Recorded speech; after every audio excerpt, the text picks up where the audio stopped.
受傷永豪黯然食面。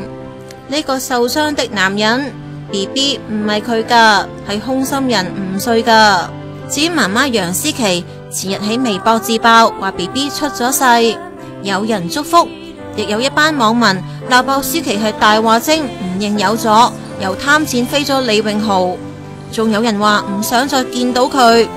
你唔中意咪唔好睇咯，而且拍拖有自由噶喎。至於李永豪，尋日風頭火勢都大方出嚟俾你哋影。睇車。先同老豆去花園街牛記，對正窗口位食黯然炒粉麵。喂，唔關我事，好似一齊咁樣。唔使開工埋聽日係啊，聽日宣傳同埋我哋宣傳做緊啦，越行越快，老豆都買甩埋，因為要趕下一場啊嘛。4粒鐘之後，永豪帶阿媽又落花園街，咁都要分2次行，等你哋好交差啊嘛。不愧係演藝世家。